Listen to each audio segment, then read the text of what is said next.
Assalamualaikum warahmatullahi wabarakatuh.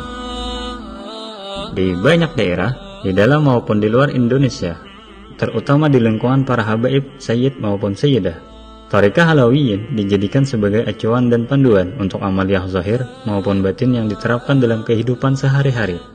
Dan thariqah ini bermula di sebuah kota di wilayah Hadramaut, Yaman. Tepatnya di kota Tarim. Berasal dari Al-Imam Al-Faqih Al-Muqaddam, pelopor sekaligus imam bagi para kaum mutasawwifin di Tarim. Bahkan beliau adalah orang yang pertama menyandang gelar syekh bagi kaum sufi di Hadramaut. Selain dikenal sebagai ulama yang ketinggian ilmunya diakui oleh para ulama Hadramaut, ia juga dikenal sebagai dermawan yang suka memperhatikan nasib orang-orang miskin. Al-Faqih Al-Muqaddam adalah julukan yang ditujukan kepada Imam Muhammad bin Ali Ba'alawi bin Muhammad Shahibil Mirbad. Gelar ini disematkan karena keutamaan ilmunya, khususnya ilmu fikih dan tasawuf. Al-Faqih Al-Muqaddam telah berhasil membangun menara pendidikan dan ilmu dengan bangunan yang kokoh di atas pondasi tulus karena Allah Subhanahu wa Ta'ala. Beliau dilahirkan pada tahun 574 Hijriah, 1176 Masehi di kota Tarim. Al-Faqih Al-Muqaddam adalah putra satu-satunya dari Ali bin Muhammad Shahibil Mirbad yang menurunkan 75 leluhur dan sesepuh kaum Alawiyin yang tersebar di Asia Tenggara. Berikut silsilah beliau: Muhammad bin Ali bin Muhammad Shahibil Mirbad bin Ali Khaliq Hasan bin Alawi bin Muhammad bin Alawi bin Ubaidillah bin Ahmad Al-Muhajir bin Isa bin Muhammad bin Ali Al-Uraidi bin Ja'far As-Sadiq bin Muhammad Al-Bakir bin Ali Zainal Abidin bin Husain bin Sayyidina Ali karamallahu wajhah, suami Fatimah Zahra putri Rasulullah sallallahu alaihi wasallam.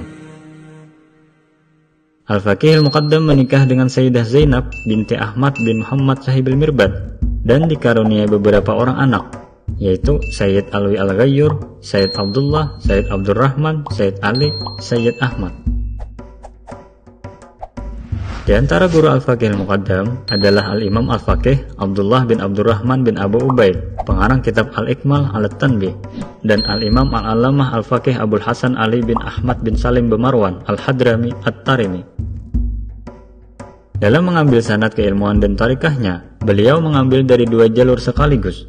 Jalur pertama dari orang tua dan pamannya, dan jalur kedua dari Asy-Syaikh Abu Madyan Syuaib, yang mereka semua mengambil dari gurunya, dan gurunya lagi mengambil dari gurunya, hingga terus sambung menyambung sampai kepada Rasulullah Shallallahu Alaihi Wasallam. Beliau banyak menghasilkan ulama besar di zamannya, seperti Asy-Syaikh Abdullah bin Muhammad Abbad dan Asy-Syaikh Sa'id bin Umar Balhaq. Al-Faqih semasa hidupnya adalah suri tauladan bagi para pendidik. Dengan arahan dan perhatiannya, penduduk Hadramaut, khususnya kota Tarim, hidup dengan meneladani Nabi Muhammad SAW, tidak ketinggalan keluarga dan kerabatnya. Istri Al-Faqih, Sayyidah Zainab, adalah orang yang paling banyak menerima didikan Al-Faqih, baik secara umum ataupun khusus. Beliau dijuluki ibu kaum miskin, sebagaimana istri Nabi Muhammad SAW Zainab dijuluki dengan julukan serupa, karena beliau juga sangat sering bersedekah kepada kaum fukara dan masakin. Bahkan beliau sepeninggal Al-Faqih terpilih sebagai penerus aktivitas yang dulu dilakukan oleh Al-Faqih Al-Muqaddam. Al-Faqih Al-Muqaddam lah yang memilih beliau sebab keteguhan tekad, kesiapan, serta kehandalan beliau. Para murid Al-Faqih Al-Muqaddam berbondong-bondong mendatangi beliau untuk meminta petunjuk, pendapat, atau bertabarruk. Beliau menganggarkan pengeluaran ribat pondok pesantren yang dibangun oleh suaminya.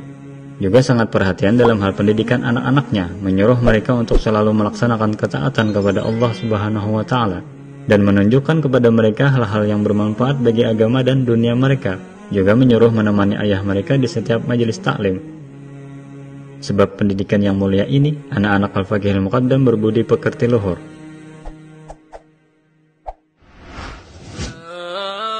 Imam Al-Faqih Al-Muqaddam wafat di kota Tarim pada malam Jumat, akhir bulan Zulhijjah tahun 653 Hijriah. Disemayamkan di pemakaman Zambal, Hadramaut. Dan karunia Allah yang besar kepada Al-Faqih Al-Muqaddam adalah akan selalu ada ulama dan solehin dari keturunan beliau sampai hari kiamat. Semoga kita semua mendapatkan manfaat dari beliau.